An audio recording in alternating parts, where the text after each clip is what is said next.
Di zaman itu ikhwatu fiddin ada seorang nabi yang diutus kepada Bani Israel, seorang nabi dari nabi-nabi yang Allah utus kepada Bani Israel, namanya Uzair.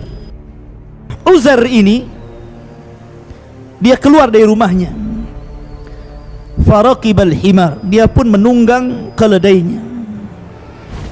Kemudian dia berjalan dan melewati kota yang hancur lebur ini. Akhirnya kemudian karena panas sangat terik, fi waqti dhahirah, di waktu zuhur, dia berusaha untuk mencari perlindungan dari teriknya matahari. Maka dia melihat sebuah pohon atau mungkin bebatuan yang bisa menaungi dia, dan dia pun kemudian duduk di situ tafakkur. Lah Uzair ini termenung melihat kota yang dahulunya hijau, dahulunya ramai, dahulunya penuh dengan bangunan, tiba-tiba dihancurkan Bukhtun Nasr sampai ke akar-akarnya. Sehingga Uzair termenung melihat kota yang hancur sampai ke akar-akarnya ini.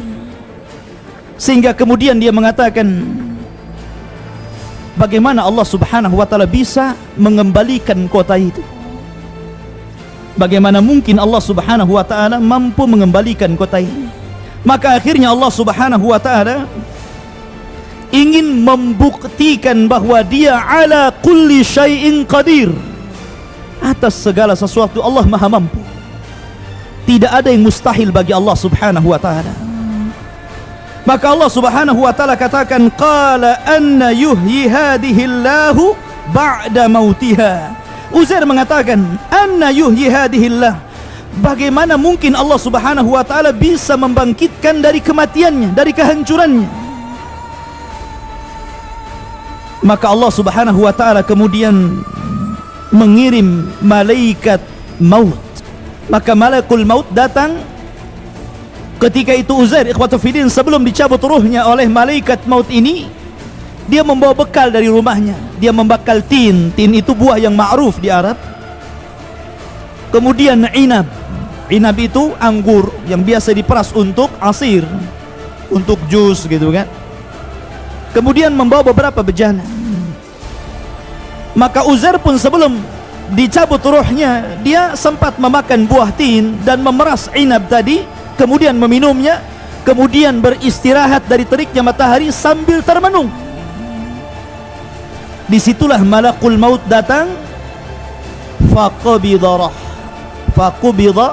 ruhuhu, maka ruhnya siapa? Uzair ini dicabut oleh malaikat maut, ditidurkan oleh malaikat maut.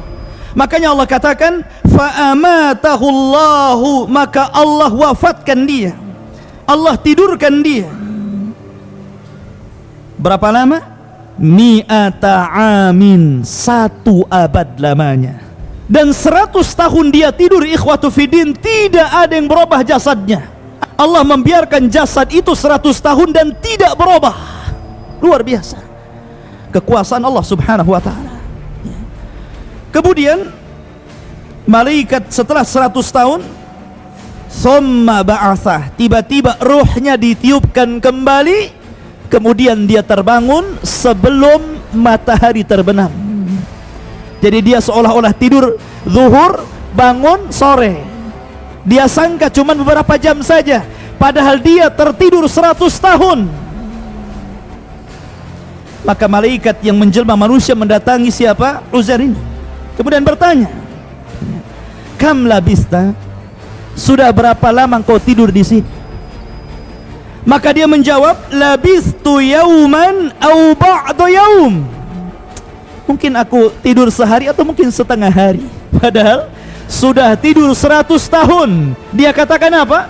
Mungkin aku tertidur 1 hari atau setengah hari saja. Kemudian malaikat itu mengatakan, qala bal labista mi'ata amin, tidak, kau sudah tertidur 100 tahun wahai Uzair. Uzair bingung, mana mungkin? Karena apa? Karena Allah subhanahu wa ta'ala membangunkan dia sebelum matahari terbenam. Ketika dia tidur, Allah cabut ruhnya ketika waktu zuhur, kemudian Allah tiupkan ketika sebelum terbenam. Jadi dia sangkanya separuh hari saja dia tidur. Maka malaikat itu mengatakan, fangdur ila ta'amika, lihatlah makananmu wahai Uzair, wa syarabika, dan minumanmu, lihat minumanmu dan makananmu, lihat buah tin yang kau bawa, lihat inab, anggur yang kau bawa, dan minuman perasan anggur yang kau peras, lam yatasannah, tidak berubah sedikit pun. Di mana keledaimu sekarang? Keledaimu sudah tidak ada lagi. Uzair tidak melihat keledainya kemana, padahal keledai itu ditambat di dekat peristirahatan dirinya. Tiba-tiba Allah subhanahu wa ta'ala meniupkan roh, meniupkan angin, meniupkan rih, meniupkan angin. Kemudian angin ini mengumpulkan tulang-tulang keledai yang sudah hancur, kemudian merangkai satu-satu tulangnya. Makanya Allah mengatakan, wangzur ilal idham, lihatlah kepada tulang-tulang keledai itu, kaifa nunsizuha, bagaimana kami merangkainya. Tiba-tiba di hadapan Uzair ini, keledai itu terangkai, tulang-tulangnya tiba-tiba berdatangan terangkai sendiri. Kemudian summa naqsuha lahma, tiba-tiba dagingnya bermunculan. Kemudian daging itu melekat di tulang-tulang tadi. Kemudian menjadilah seekor keledai Uzair. Dan ketika keledai itu ditiupkan roh, maka keledai itu langsung menghadap langit, kemudian berteriak dan menyangka seolah-olah kiamat telah datang.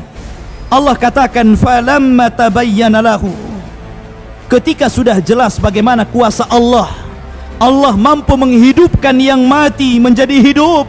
Maksudnya apa? Maksudnya Allah ingin menjelaskan kepada Uzair, jangan lagi keledai yang sudah meninggal, yang sudah tidak ada tulang belulangnya, kemudian Allah satukan kembali tulangnya, kemudian Allah bungkus dengan daging, kemudian Allah tiupkan ruh. Jangan lagi keledai, kota yang hancur sekalipun Allah sanggup untuk menghidupkan kembali. Itu maksudnya. Allah mampu menghidupkan kota yang hancur. Kenapa? Qala a'lamu, sekarang baru aku tahu, kata Uzair, annallaha ala kulli syai'in qadir, bahwa Allah atas segala sesuatu maha mampu. Sesuatu yang kita anggap mustahil, tapi mungkin bagi Allah subhanahu wa ta'ala. Akhirnya Uzair pun dia pulang ingin melihat rumahnya. Diambil keledainya, kemudian naik keledai. Kemudian sudah berubah kondisinya, orang-orangnya sudah berubah karena sudah 100 tahun. Kotanya sudah hidup kembali, penuh dengan pepohonan, rindang, hijau, pertanian dan begitu seterusnya. Tapi Uzair masih mengetahui alamat rumahnya. Berangkatlah dia ke rumah. Kemudian ikhwatu fiddin yang dimuliakan Allah subhanahu wa ta'ala, sesampainya di rumah Uzair melihat ada nenek-nenek yang sedang menyapu rumahnya.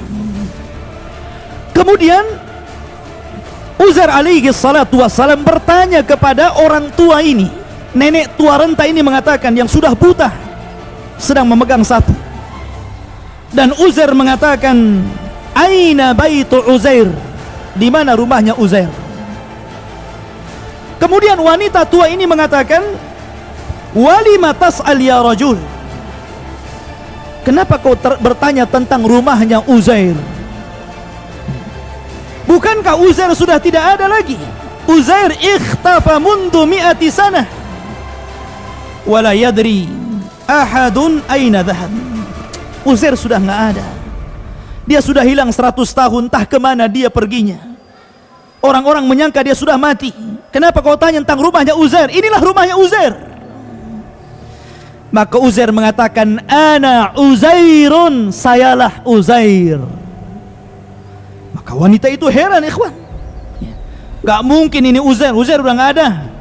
Uzair sudah hilang 100 tahun. Kamu ngaku-ngaku Uzair ya? Akhirnya ikhwatu fiddin yang dimuliakan Allah azza wa jalla, ana Uzair, saya Uzair. Maka wanita itu mengatakan, tidak, Uzair adalah rajulun saleh, laki-laki yang sangat saleh, yang kami kenal kesalehannya. Rupanya nenek ini adalah jariyahnya, pembantunya, budaknya. Jadi ketika Uzair keluar dari rumahnya, usianya ketika itu 40 tahun. sementara jariyahnya pembantunya itu 20 tahun, sehingga jariyahnya usianya sudah 120 tahun dan Uzair usianya sudah 140 tahun. Sudah tua. Allah berikan usia yang panjang kepada budaknya. Akhirnya ikhwatu fiddin yang dimuliakan Allah Azza wa Jalla, dia mengatakan, setahu saya Uzair itu orang saleh.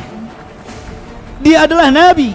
Dia sanggup menyembuh. Akhirnya wanita tua ini pun mengajak Uzair kepada kaumnya dan mengatakan Uzair telah datang. Yang dulu hilang Uzair sudah ada. Sampai putranya Uzair waktu itu sudah tua juga. Kalau kamu adalah Uzair bapakku memiliki tanda di katifnya di sini. Akhirnya diberitahu, subhanallah, betul dia adalah Uzair. Mendengar Uzair hidup lagi, ikhwatu fiddin, maka orang-orang Yahudi Bani Israel mereka berdatangan kepada Uzair. Karena ketika itu ikhwatu fiddin yang dimuliakan Allah Azza wa Jalla, yang paham tentang atau yang menyembunyikan, yang menyimpan kitab Taurat peninggalan Nabi Musa alaihi salatu wassalam adalah Uzair. Jadi ketika itu hancur lebur kota itu, maka kitab Taurat itu hilang, entah kemana. Sehingga akhirnya orang-orang Yahudi Bani Israel ini meminta kepada Uzair agar mengajarkan kepada mereka kitab Taurat. Akhirnya Uzair pun mencari kitab Taurat yang pernah disimpannya, tapi Allah takdirkan hilang kitab itu. Ada yang mengatakan sudah rusak. Akhirnya mereka meminta agar Uzair membacakan kepada mereka Taurat dari hafalannya. Akhirnya Allah Subhanahu wa taala menakdirkan Uzair ini diberikan hafalan yang luar biasa. Dia mampu menghatamkan dan menghafalkan kitab Taurat dari awal sampai akhir. Dia membacakan kitab Taurat, padahal kitab itu sudah tidak ada lagi. Dari sinilah orang-orang Yahudi tersesat. Kenapa? Mereka menganggap Uzair itu ibnullah, anak Allah. Wa qalatil yahudu Uzair ibnullah wa qalatin nasara al-masih ibnullah dzalika qauluhum bi afwahihim. Ketika orang-orang Yahudi mengatakan Uzair anak Allah, ketika mengatakan Nasrani Isa anak Allah, kenapa? Karena mereka menganggap bahwa Uzair berbeda dengan Musa. Nabi Musa sendiri ikhwatu fiddin yang Taurat turun kepadanya, beliau kalau menyampaikan Taurat masih membawa catatannya. Tapi Uzair tidak membawa catatan sedikit pun. Betul-betul dia menyampaikan Taurat itu dari hafalannya. Seolah-olah orang Yahudi menyangka bahwa Uzair itu anak Allah. Karena apa? Mampu berbicara dengan kitab Taurat. Tersesatlah orang-orang Yahudi di sini dan mengatakan Uzair anak Allah, na'udzubillah. Sebagaimana tersesat orang-orang Nasrani mengatakan Isa ibnullah, anak Allah. Ma'asyiral muslimin rahimani wa rahimakumullah. Maka akhirnya Uzair pun berdakwah kepada Bani Israel, kemudian mengembalikan Bani Israel kepada ajaran Musa alaihi salatu wassalam.